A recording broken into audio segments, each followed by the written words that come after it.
गोदान भिडिअ लाना फैदों। बे भिडिअआवहाय आङो नोंथांमोननो देखायनो नागिरदों जोंनाथ' दिनै बे टाइमावहाय आरोबाव Chinese एपफ्रा Ben जाबावबायना 118 एप्सफ्रा Ben जाबावबाय।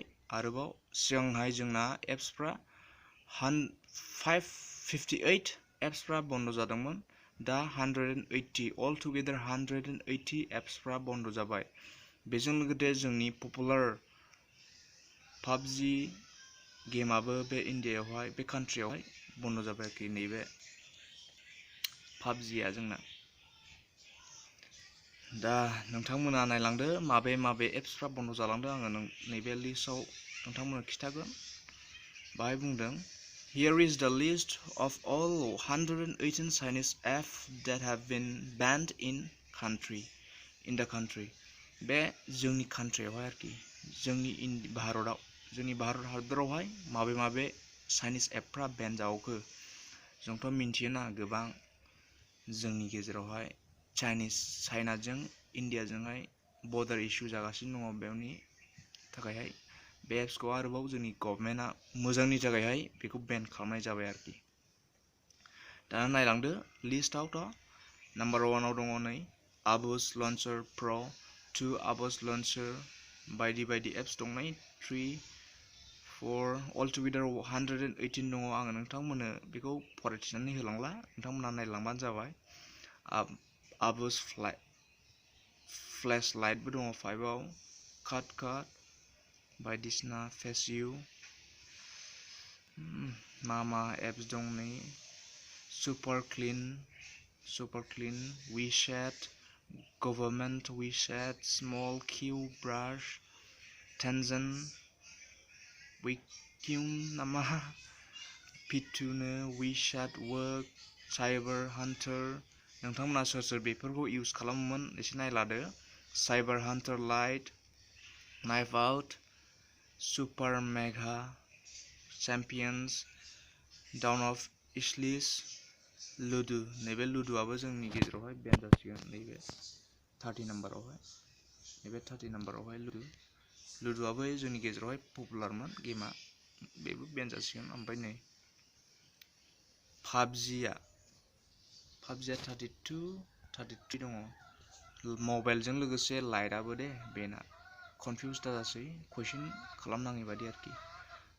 मबाइलबो लाइटबो rise of kingdom बायदि दङना नै गेलारि नो मिसेस लक बेबो एप दंमोन। हाइट मा मोन बेबा आंबो मिथिला। एब्लक लाइट डुएल स्पेस नैबे डुएल स्पेसआबो खामानि होयोमोन माखासे बिथिङावहाय, बेबो बेन जाबाय। मोजाङानो जादों जोंनि गेजेरावहाय चाइनिसजों एगेन्स्टबालाय जोंनि गेजेराव मानो दोननांगौना बेफोरखौहाय।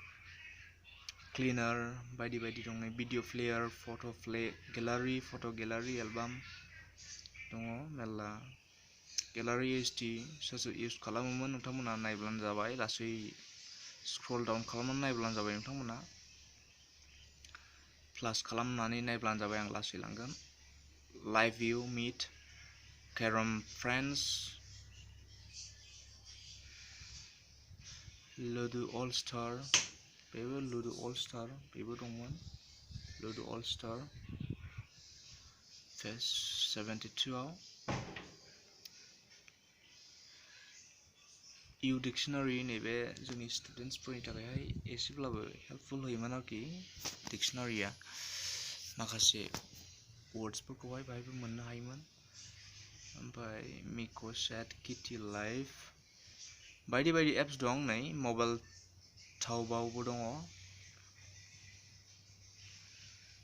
नोंथांमोना सोर इउज खालामोमोन बेखौ नायलांबानो जाबाय आरोखि। अल टुगेदार 118 एप्सफ्रा। बेजों लोगोसे नै कनफिउज जाजासै मबाइल लेजेन्डआबो जोंना बेन जाबाय 98 नाम्बारावहाय। मबाइल लेजेन्ड 98 बेखौबो जोंना इउज खालामलायोमोन ना माखासे जोंनि लोगोफ्रा। ओंखायनो एसेब्लाबो बेड निउस जाहैबाय जायफ्रा पाबजि प्लेयार आरो मबाइल लेजेन्ड प्लेयार बिसोरो।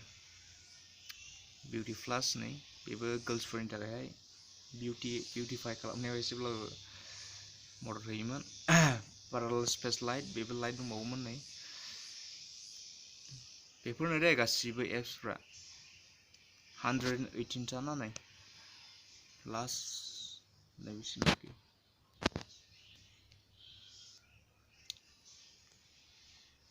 नैबे 118 नैबेसिम एन बेहायनो जोब्बाय आरोखि।